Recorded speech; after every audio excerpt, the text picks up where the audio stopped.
Yeah. It's your boy Bahiri, man. Downtown Rochester at Charlotte Square and shit with my boy Warner. About to, ask me some questions and shit about the music thing. I'm gonna fill y'all in a little bit, give y'all some updates and shit. Word up.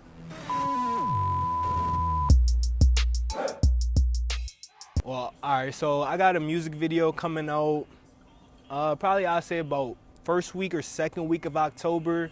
It's called Level Up. I shot it with Fresh Vision. My boy Brimo, he helped me with the concept, I can't tell y'all where I shot it, but it's gonna be flames. I got a few more music videos coming with my boy Fonz. Check him out, he make beats too. He dope. Besides that, I've been working on this album and shit. I'm not really sure about like when I'm gonna drop it, but I'm looking for like a summer date, you know what I mean? I'm really trying to like perfect this, like the sound of the album and like bring something new to the table in hip hop, cause everybody got like this similar sound, everybody sounding the same and shit. I want to bring some spice to the game, like some variety and shit. So how you feel about the Rochester music scene right now? Honestly, I feel like Rochester killing shit right now. Like, not even just on a local level, my fault, but on a global, you know what I mean? Or even like a national scale. We got Ishmael Raps. He just did Day and Night Festival. He killing shit. It's a band called Joywave. They out here killing shit. They do tours. They on a tour right now, like a big tour. We got Sirens and Sailors. They killing shit, nationally and, overseas and shit. Locally, it's people like Chizzy and shit. We got people like, Geo and shit, the homies. Everybody from Beechwood killing shit, you know what I mean? Lord Cream, that's my boy. MF Scum and shit. MBB, I fuck with all those niggas and shit because those the homies. It's a lot of people on the west side doing their music shit. I fucks with those. I feel like as a whole collective, Rochester getting everything together. Like videographers stepping their shit up, and then artists is stepping their image up. People like getting better with promo. We got more shit happening like locally on the scene and shit. So I feel like in 5 years, it's gonna be at least like 10 to 20 artists in the industry from Rochester who like just killing shit. And besides like the newer artists, we got like DJ Green Lantern and shit. That nigga is like one of the best DJs in the world. So he from the city, so. Alright, so I started rapping when I was about like 9, honestly. And I had my first rap name was literally the rap name that I have now, which is my real name. So it was Bahiri. And then I stopped rapping for about like 3 years, you know what I mean? Like, and then I picked it back up when I was like 12 because my cousin had a studio. And he invited me over and shit. So when I was 12, I wanted to be Hari Skywalker on some shit because I thought that name was like futuristic and I wanted to be on some space age type shit, some like Cuddy type shit. So I was going by Hari Skywalker, you know what I mean? And after that name didn't really stick too long though. I had that name for about like 2 years. I did a lot under the name though. I produced for a few artists like HOA Bossman. I was on Angel Hayes' first EP. I was on the first track. I produced that beat, and then like a year or two later, I changed it to Hari the Sky God, cause I felt like that's what everybody thought there was like gods and shit when Kanye released Yeezus or whatever. So that's when I became Hari the Sky God. I got some production on Double XL, on the Double XL 13 freshman mixtape with Angel Hayes under Hari the Sky God with the $sign in there and shit. Cause like ASAP Rocky was popular back then too, so I kind of wanted to be like those niggas and shit. And then I started getting into like psychedelics right after that. So then I was like, all right, I like Adventure Time, and I'm like, I want to be on some trippy shit. So I became Hari the Human, and that was like every name I like changed up. I changed up the sound with it so it could fit the image. So I was Hari the Human, and when I was Hari the Human, like I feel like I was starting to become peak me on some shit. Like that's when I really started honing my craft. I got better with the beats. I got better with like flows that I wanted to use and shit like that. And like I started to learn how to like structure songs.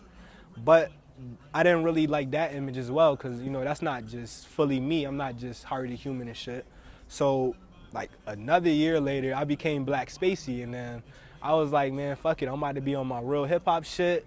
Started bumping like, Royce the 5'9", like Eminem, fucking MF Doom, and Earl and all the weird niggas who rap on boom bap beats. And then that was my gimmick for then. And I had dreads back then too, so I was on some like darker shit. I was in a punk band around that time too as well. So it kind of fit the image too. So it was Black Spacey and shit. Cause I always felt like, you know, I'm black as fuck, obviously, but I was always like a spacey kid, you know, always spaced out in class and shit. Like, didn't really talk to everybody on some shit, but you know. So, and then after that, I realized I can't just be, you know, on some dark shit. So, I went to Charlotte or whatever, like right when I was Black Spacey, like right before I dropped Poison, the album. You can find it on SoundCloud. It's still up there under Black Spacey, Poison. I went to Charlotte or whatever, and I was with my cousin, and like I just realized like how dope trap music was on some shit. And that shit blew my mind to see the reactions like of people down south and like how much they fuck with that type of music. So I was like, when I come back up here, I want to bring that same energy to the town. And I started like fucking with the trap beats, and then that's when I was like, all right, I'm about to be young Hari and shit now, you know what I mean? So started rapping on the trap beats, you know, started using the triplet flow more a little bit and getting back on my like swag shit. But like I was still rapping about the same shit I was rapping about as Black Spacey. It's just I had a more fun approach with it, and the beats were a little bit like hype, you know what I mean? And then that name didn't stick either because I'm not gonna be young forever, so I can't be young Hari in 20 years. So like I think a lot about longevity, and a lot of the names I have didn't have longevity for me. So like instead of being young Hari, I was like, okay, I'm gonna be Beechwood Hari, because that's the neighborhood that I lived in since I was born, you know what I mean? Beechwood, Northland Lyceum and shit, like the Clifford area to like Webster. So like I started, and then I linked up with Double H, Geo and shit, Chase. Like I used to go to Chase house like every day, bro. Just work on beats. We'd just sit there, chill. Like we'll feed off each other ideas, teach each other shit. Him, J Kid, Geo, Link, you know what I mean? The whole crew and shit. Me and Cream used to go over there all the time and shit. And then we used to like work on music together. We got a few like songs still on the internet too, under Beechwood Boys. And I had shot this video for Geo too on some shit. That's on the Beechwood Records channel, cause when I was Beechwood Hari, we started something called Beechwood Records, and like we always gonna be Beechwood something, so you know what I mean? But honestly, then I started to think like I might like not necessarily outgrow Beechwood, but I wanna be global. I don't wanna just be, oh, this nigga from this hood, so you know what I mean? Like that's why I was like, all right, so I'm gonna just be Backwood Hari, and that's not even a better name, but I fuck with Backwoods, and I'm like, that imagery would be so dope for me because like I feel like my music is like a backwood. This shit is harsh, shit is blunt, it's potent, you know what I mean? It's something that you could like, it smokes, you know what I mean, literally. So I was like Backwood Hari, but honestly, I thought about that after the fact. I'm like, I don't want to get sued, and I don't want to have that, like, I don't want to be promoting tobacco products or even promoting drugs with my music necessarily, you know what I mean? So after that, after all the name changes, I'm like, yo, I'm just gonna be me, because like that's all I could be when I look in the mirror is myself. So I became Bahari. Like that's the name my parents gave me, and I don't know nobody within like 4 cities from here who got that name. So I'm like, that should be my name. That should be my overall stage name, and that's the name I'm sticking with because it just fits me. It's like, that's what everybody calls me and shit. So it's like, it's just a no-brainer, you know?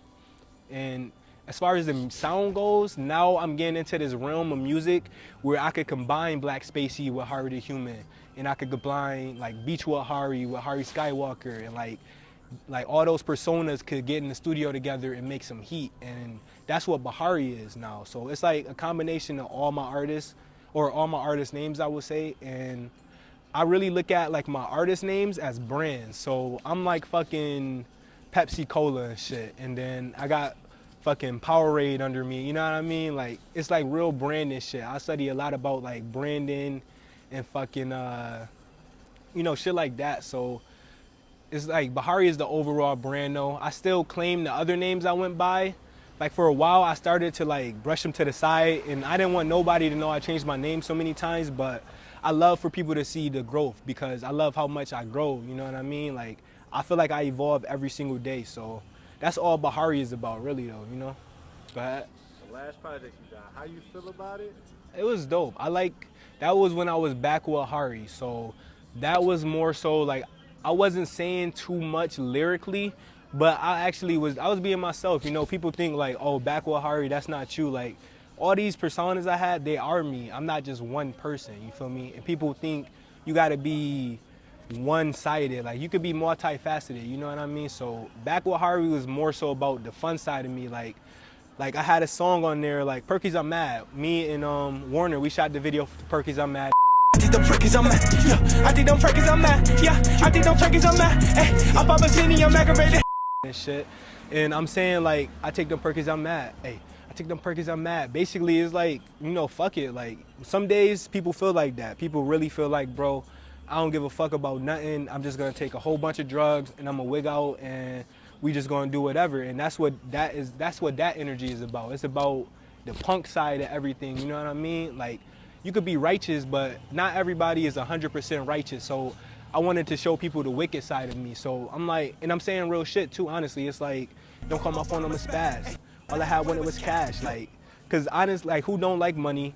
And then I know it's a whole bunch of people who don't like when people just call their phone unwanted, you know what I mean? So I wanted to take a minimalistic approach, have fat beats, and I wanted to like have that energy so then I could perform that whole album and shit without having to like be breathless, you know what I mean? Cause like, let's be honest, like when you're doing boom bap shit and you're trying to fit in mad words, that shit doesn't get received too well in shows. So I needed to make an album that was specifically made for shows, and that's what Back with Bahiri is. And I still love that project. Like you could find it on my SoundCloud under Bahiri, but it's like, you know, it is what it is. Like I made all the beats on there. I'd say like my favorite track on that album would be what I say? I forgot what the name of the song. It's called First I said my lean and smoke my dog.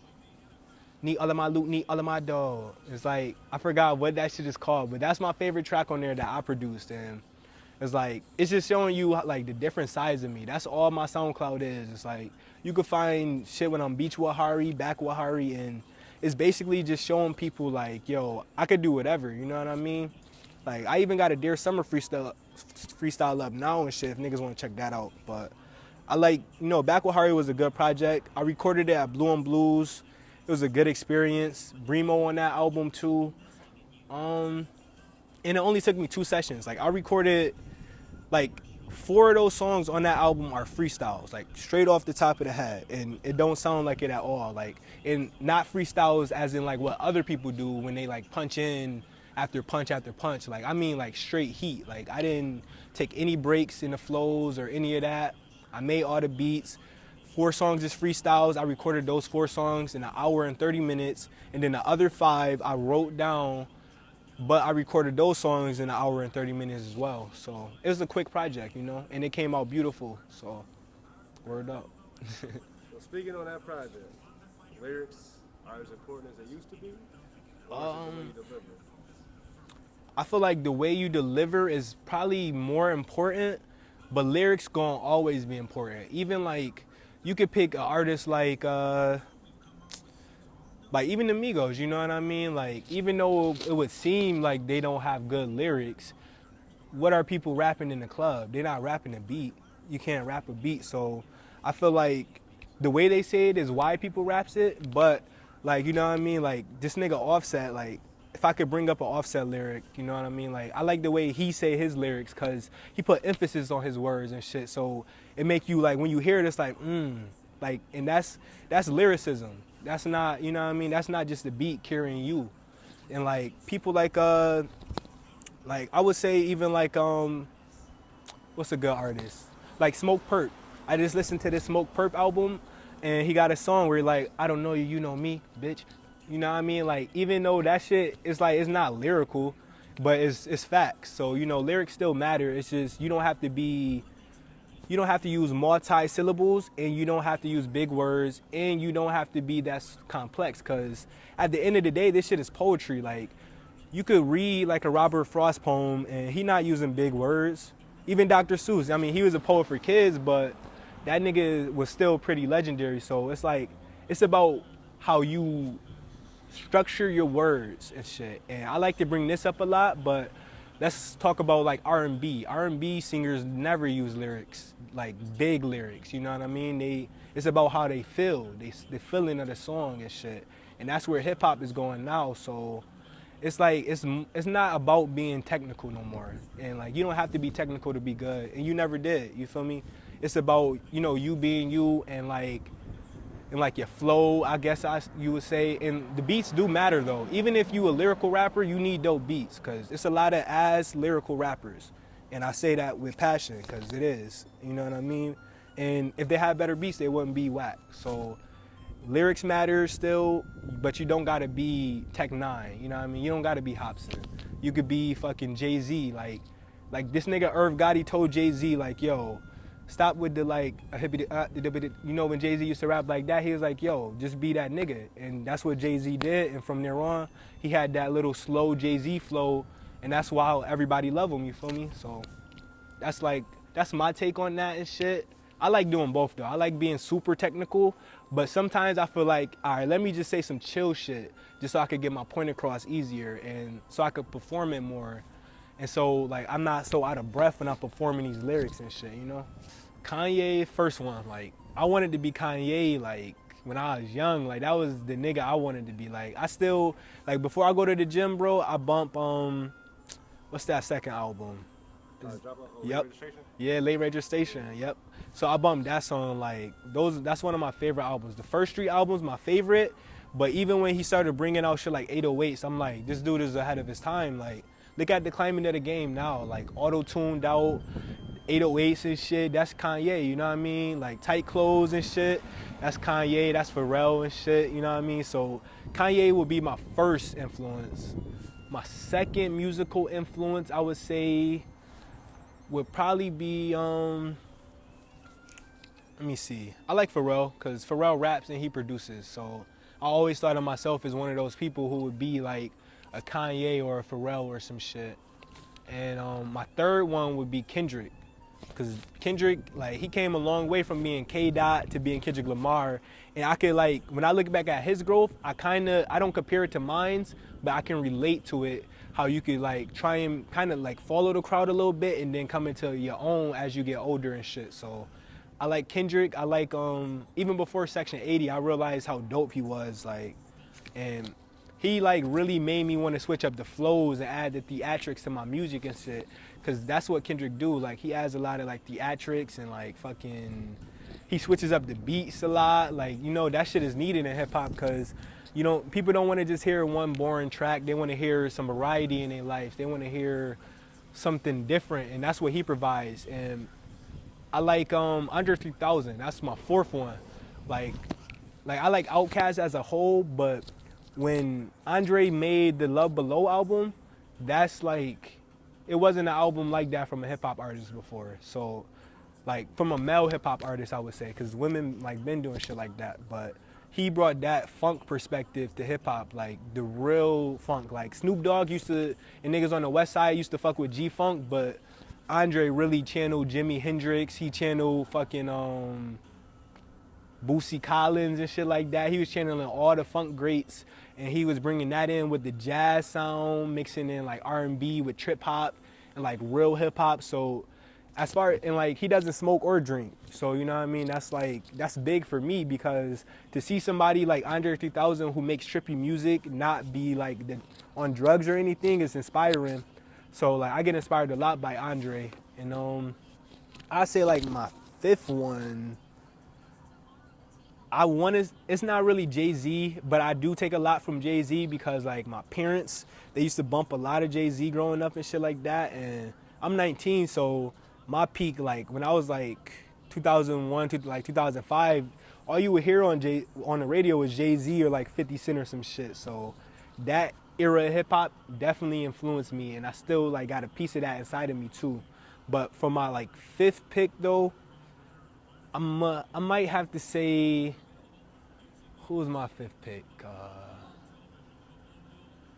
I'm gonna say MF Doom, like, or you know what? Either Tyler or MF Doom, though, because Tyler like changed the way I looked at music too on some shit. Like when he came out, it was just like hard as a bitch. He was talking about like mad unsavory shit, but when you a kid, all that shit is like mad impressionable. So it was just dope to hear him do that and make the beats and be himself and have that Pharrell influence as well. So that's one of my favorite influences and shit. But MF Doom as well too, because MF Doom was really on some like he changed his name as much as I changed my name. So you know what I mean? And he make beats, he raps. That nigga like he loves jazz music and he plays the villain. Like he not afraid to like be the villain. And I like Doom so much, I went back to listen to KMD, which is a group he had when he was Zev Love and shit. And like I studied Sub Rock and like the people around that group, and like that shit influenced the heck out of me when I was Black Spacey. So that's like one of my favorite influences too. GBs, Ishmael Raps and shit. Everybody who worked with Ishmael Raps, anybody who worked with like Chizzy and them, shout out them. Luwop doing his shit, shout out that nigga too. Shit, everybody, bro. I want to see everybody like do good. So like just shout out anybody who doing their shit, you know. Like shout out Warner for doing this video for me. Shout out Fresh Vision and Yo Last Films, because honestly, without like the videographers in the city, a lot of people would not be popping. So like they deserve that, like the shout outs, you feel me? They deserve the credit they need. Shout out Black Rose Studios, because they got the sound, man. Like shout out Edwin Lays, he work at Black Rose, and they got the crazy quality. Y'all need to fuck with them. It's like $35 an hour if you really want to get your shit mixed and mastered correctly with dope edits and all of that. So yeah, man, just shout out the whole city, man. Dead ass.